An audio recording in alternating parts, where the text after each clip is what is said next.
Hello and good morning to everyone. Welcome to the video lecture number 11. This will be your last video lecture of this chapter, and after this video lecture your chapter will come to an end.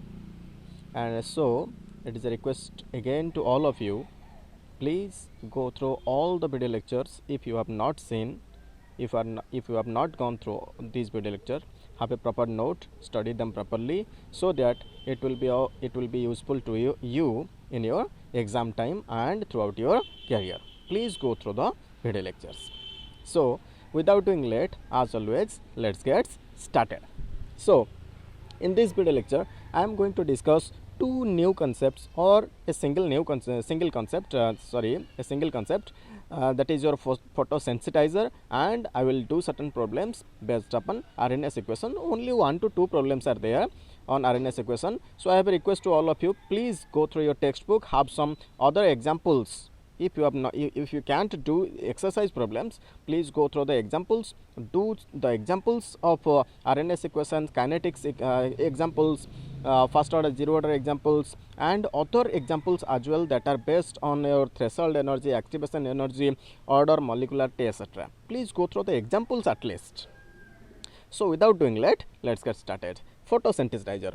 So what is photosensitizer? Why should we study this? So know that photosensitizer is nothing but a same thing like your catalyst. We have already known catalyst, so it will be of no it will not confuse us in the course of study. If you have known the catalyst, then it will be easier for you to write or to remember photosensitizer. So what is photosensitizer? So I have written here, there are certain chemical substances which do not absorb radiation from ultraviolet region or visible region. There are certain chemical substances that are not able to absorb radiations from ultraviolet regions or from visible regions. So they require some amount of energy.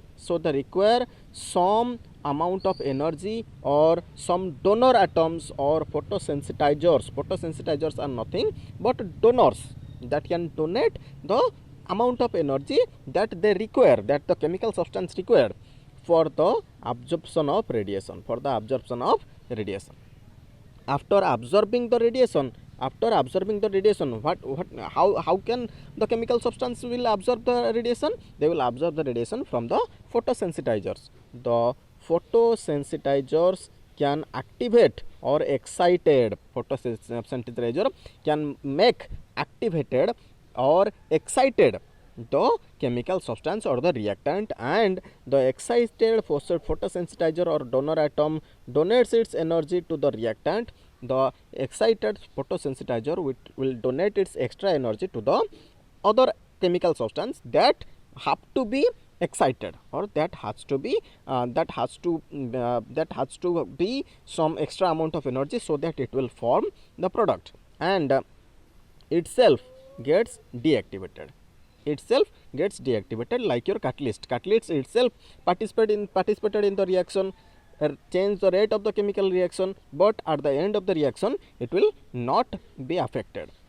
In the same way, the photosensitizers also participated in the chemical reactions, make activated or excited the chemical substance, but itself do not undergo any change, itself remain deactivated at the end of the chemical reaction. The activated reactant thus decomposed to form the product. So I have written some equations to make you understand, or make you understand easily. So see, D is the donor atom, or the atom which will absorb the energy from the ultraviolet regions or visible regions. So after absorbing the energy H nu, it will get activated or it will get excited, but R is the reactant that has to be activated or excited, but it is not easier for R to absorb H nu amount of energy, so that it will get excited. So that it requires a donor atom which will first absorb the h nu amount of energy and get excited. The excited electron or the excited photosensitizer, when come in contact with the reactant molecule, donates its extra amount of energy to the reactant molecule, so that the reactant molecule gets excited and the photosensitizer will remain deactivated. Photosensitizer remains deactivated, and the excited reactant, what will happen to the excited reactant?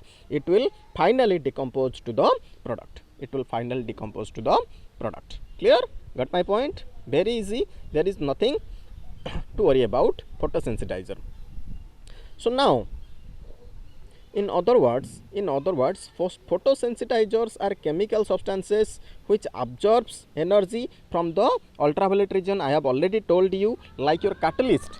Catalyst absorbs, catalyst participated in the reaction, change the rate of the reaction, but finally it remains unaffected. In the same way, the photosensitizer absorbs the radiation from the ultraviolet regions or visible regions, transfer the extra amount of energy that is absorbed and to the reactant molecule, and at the end of the reactant it will remains deactivated.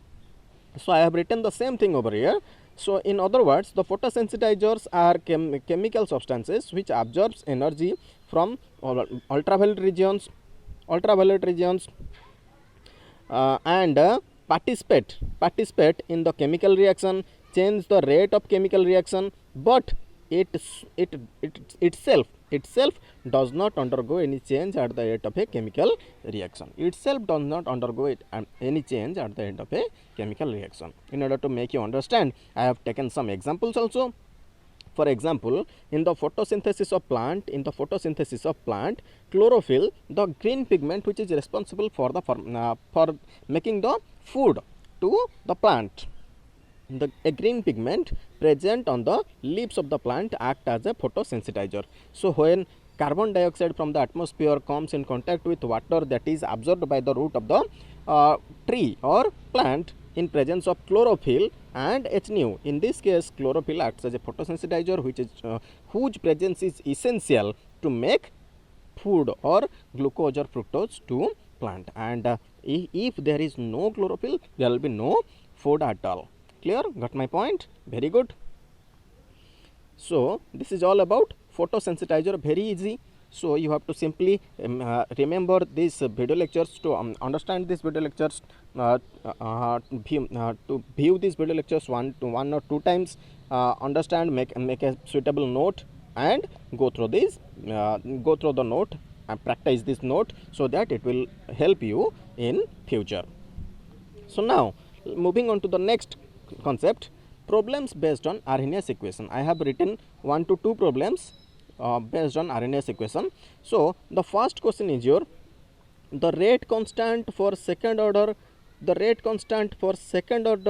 decomposition of NO2, So which order? Second order. So N is equal to 2. Second order decomposition of N2O follows the following equation. Which equation? K is equal to 5 into 10 to the power 11 dmq decimeter cube mole inverse second inverse exponential to the power minus 29000 K by T, that means Kelvin, divided by absolute temperature.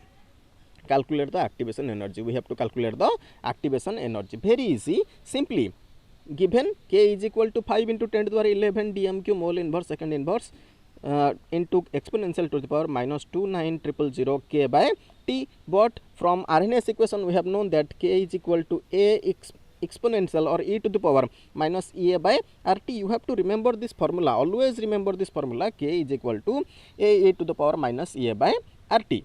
So thus, comparing these two equations, we can see that the value of A comes out to be 5 into 10 to the power 11 dmq mole inverse second inverse, and the value of minus EA by RT comes out to be minus 29000 K by T. So on comparing these two equations, we have EA, the value of activation energy, is find out. That means EA is find out to be minus 29000 K into RT by T. So T and T cancels out each other. Therefore, the remaining value is EA is equal to 29000 K into 8 point, the value of R, one of the value of R is 8.314 joule Kelvin inverse. Mole inverse I have already written in the previous videos. So on calculating these, on multiplying these two values, or on calculation, we have the values of activation energy as EA is equal to 241.1 kilo. That means in this case K is kilo, not Kelvin, kilo joule mole inverse. Clear? Very good. So the next video lecture is your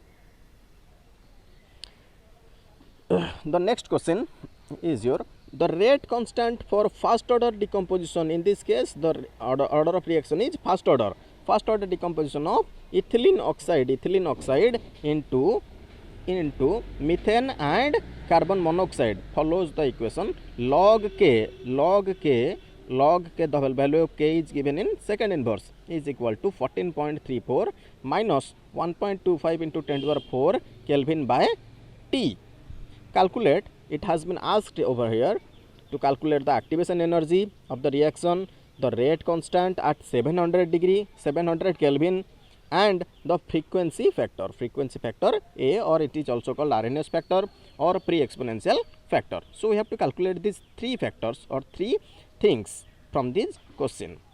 So from RNS equation we know that K is equal to A e to the power minus EA by RT. This is the basic equation of RNS equation. So taking logarithm on both sides, we have log K is equal to log A minus EA by RT. So this equation now becomes same like that of the given equation.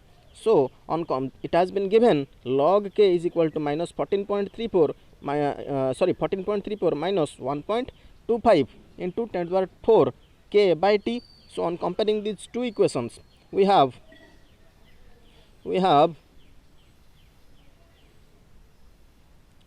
the first thing, EA by RT as 1.25 into 10 to the power 4 into K by T. Please go through the previous page. EA by RT is equal to 1.25 into 10 to the power K by T. From this we can have the value of activation energy as 1.25 into 10 to the power K into R. The value of R is 8.314 joule Kelvin inverse mole inverse into T divided by T. T and T cancels out each other. And the product value, the final product value is 239.3 kilojoule per mole. The value of activation energy is found out to be 239.3 kilojoule per mole. Got my point? Very good. And the second question here is your to find the rate constant at 700 Kelvin. So at 700 Kelvin log K is given as 14.34 minus 1.25 into 10 to the 4 into K divided by T. The value of T is given at 700 Kelvin. So putting the value of T at 700 Kelvin, we have log K as minus 3.51. So the rate constant, the value of rate constant K is found to be here. If log is taken to the other side, it will be anti-log. So anti-log minus 3.51, and I have told you the technique to calculate the value of log values and anti-log values. Please go through the technique and try to solve this. If you will fail, then tell me on comment section. So anti-log minus 3.51. So from this we have the value of rate constant as 3.02 into 10 to the minus 4 second inverse. So this is all for second question. From the third question, it has been asked to calculate the frequency factor, the value of A. So from equation 1 and equation 2, it is evident that log A is equal to 14.34. So on comparing log A is equal to 14.34. So A is equal to anti-log 14.34. On solving this, the value, we have the value of A as 2.168 into 10 to the power 14 second inverse. Therefore the value of frequency factor is 2.168 into 10 to the power 14 second inverse. So this is all for today's video lecture, and the chapter gets ended. So please go through all these video lectures. Again I am telling you, please go through all these video lectures. Try to write down all the notes properly and try to practice all the notes. Thank you. God bless you all. Take care.